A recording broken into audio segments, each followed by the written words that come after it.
Hello and welcome back to the series. I talk about a random piece of music for my collection today. I'll be talking about London Calling by The Clash. This is The Clash's big, famous double album. Released in 1979, Clash are obviously a classic kind of first wave of British punk band. Although this album is still classified as a punk album, it has a lot more other influences. It's a bit post-punk, it's a bit almost folk, lots of other kind of genres mixed in there. Honestly, I'm probably only going to talk about disc 1 because I don't really care much for disc 2.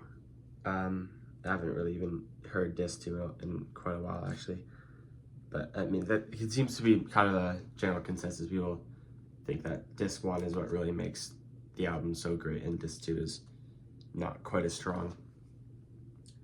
It opens with London Calling, which is obviously a classic song. It's has sort of apocalyptic lyrics almost.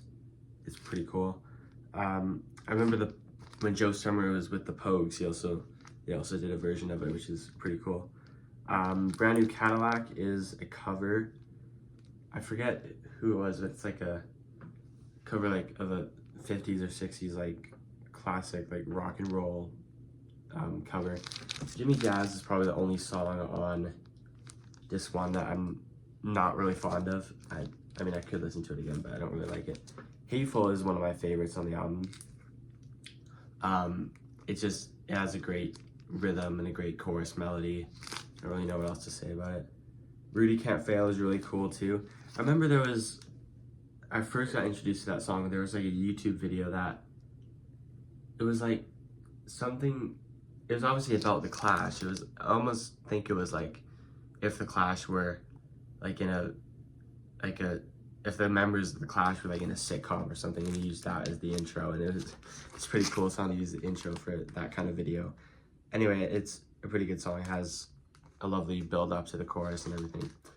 Spanish Bombs is a classic one too. They play that a lot on First Wave Radio, I'm pretty sure. Oh no, actually no, I got confused. Hold on, I'll come back to that. Spanish Bombs, yeah. Played a lot of First Wave Radio. Has is that the one with horns in it? Honestly, can't remember. The Right Profile is the one I was trying to talk about with the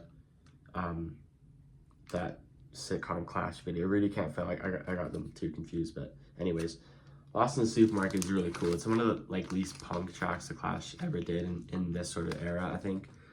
I remember there was comments on a YouTube video, multiple comments saying that their teacher had them study the lyrics of this song as a poem in class, which is pretty cool.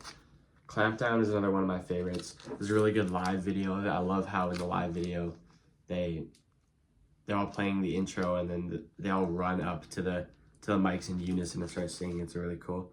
Guns of Brixton is legendary too.